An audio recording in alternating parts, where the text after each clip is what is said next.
Gumaling, isa lang yung bumalik para magpasalamat. Okay?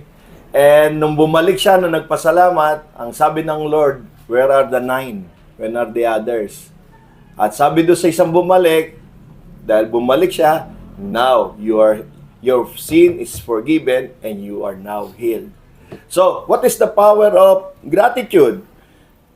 Last time we discussed one of the powers of the gratitude is what?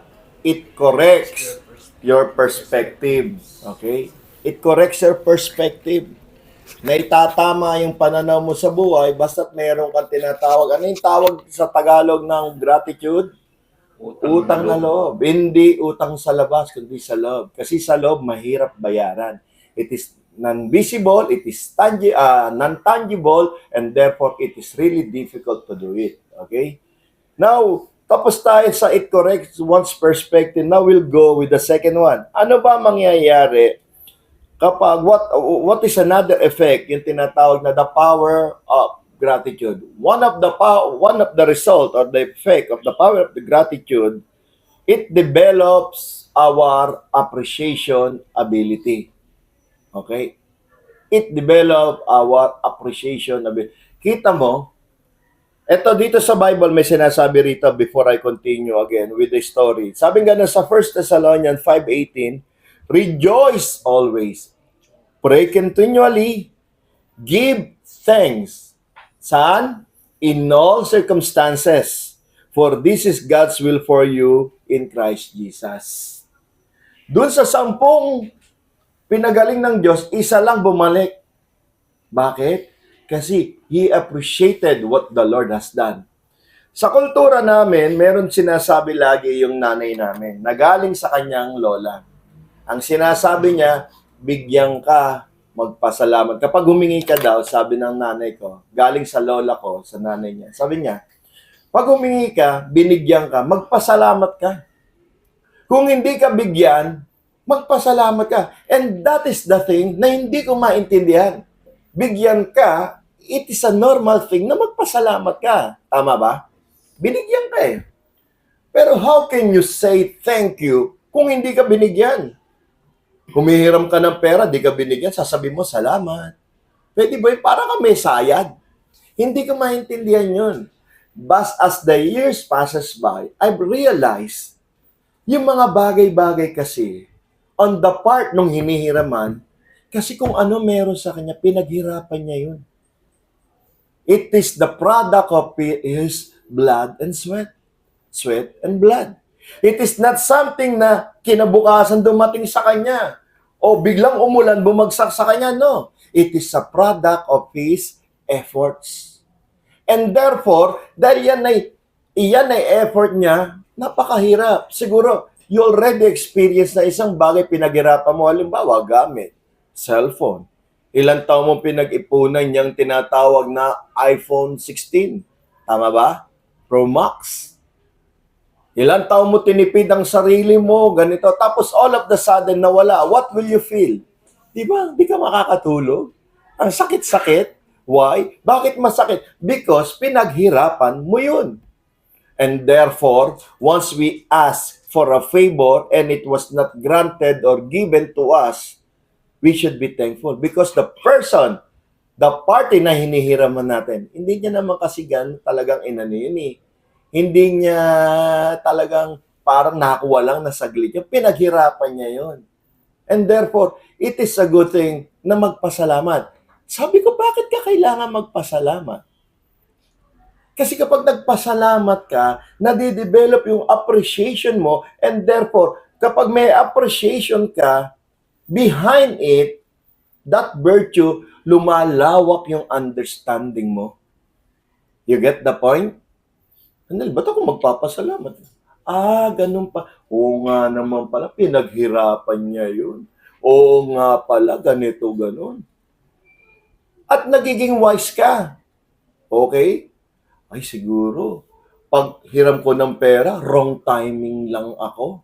Diba? Ay, siguro, wrong party ako. But then, because you appreciate the person, the party, you are now open for learning. Natututo ka sa nangyayari. Ay, ganito pala. Bakit ka natuto? Kasi nag-appreciate ka. Pero isipin mo, if you're going to take it negatively, sarado ka agad utak mo. Yung utak mong ganyan kalaki, unti-unti lumiliit. Why? Because a person who is close and who does not possess appreciation, lumiliit ang utak ng tao na yan. At kapag lumiit ang utak ng tao na yan, hindi niya nakikita yung magandang bagay. Let's go back doon sa sinasabi ko, doon sa kwento ko sa inyo. Nung bata pa ako, if I'm not mistaken, grade 6 sa first year high school, gumagawa ako ng torotot. Kasi itong kuya ko na ito, siya yung nagturo sa akin, gusto mo pera? Madali lang doon, no? Gawa ka ng torotot. Yung pala, aalis na pala siya. Ako pala yan. No? Kaya sipin mo hanggang ngayon, may kalyo ako doon. Ganyan ka ng ganyan ng torotot. 100, equivalent ng 10 piso. Tapos hihipan mo pa yan. Pinasok mo, hihipan mo, tapos lalagyan mo pa ng tape yan. Yung anak ng may-ari, madalas binubuli ako. Di naman ako makalaban. Unang-una, natatakot ako. Kasi anak ng amo ko. Pangalawa, di naman talaga ako matapang na katulad ng mga kapatid ko. So, ano gagawin ko? Ang gagawin ko, isusumbong ko sa nanay ko. Nay, alam nyo, yung anak ni Dang Sol, ni Aling Sol, inaaway po ako, inaano po ako. Di naman ako nangaano, pero inaano po ako. Di naman siya inaano. Puro ano. Di, ganito gawin mo. Lumayo ka na lang. Kung ibang magulang yun, ang sasabihin, sige, halika anak, punta tayo doon. Parang walang pinagkaiba sa trabaho natin. A long time ago, kapag ang estudyante nagsumbong, Nay, yung teacher ko, pinalo ko. Halika, punta natin teacher mo. Tapos, ang gagawin ng magulang, kapag nagpaliwanag yung teacher, papagalitan ng magulang yung bata sa harapan ng teacher. Ikaw kasi tigas ng ulo, may kasamang ano pa yan, di ba? Pingot. Hindi katulad ngayon, ang mga magulang ang nanenermo, nagagalit sa teacher sa harapan ng bata. Pero bakit ganun? Let's go back to my mother. Di ko lubos maisip nun, bakit niya ako pinayuan na lumayo na lang? Kasi ngayon, sa pag-edad ko na ito, na-realize ko, may utang na loob siya dun sa boss ko.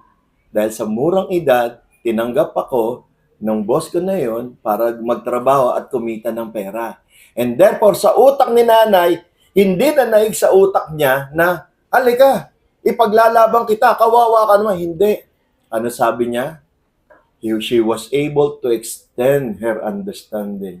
She was able to give me wisdom, a good advice, a wise advice. Huwag ka na lang kasi lumapit. Pag nakita mo siya, lumayo ka na. Pag papunta siya sa'yo, umalis ka. Kapag parating siya, di kanya nakita, magtago ka. Ang galing! Bakit? Sa palagay mo ba'y magulang ko, ganun? Ang tapang-tapang ng nanay ko. Bakit ganun si nanay? Kasi nga, may utang na loob siya. You see, kapag isang tao may utang na loob, nagkakaroon siya ng appreciation. Ay, tama naman si sir. Mainit lang siguro ulo kaya nasigawan ako. Ay, baka may dahilan bakit na late yung sweldo. Hindi na ako magpapadole. Why? Kasi may appreciation ka. Dahil sa appreciation na yan, nagpo-produce yan ng peace. Nagpo-produce yan ng joy. Nagpo-produce yan ng happiness.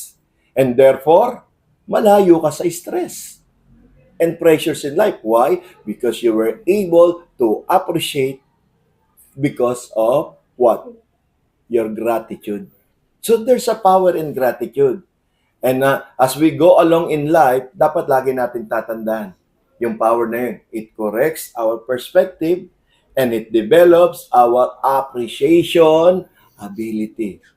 Subukan mo tumanaw ng utang loob. It really works.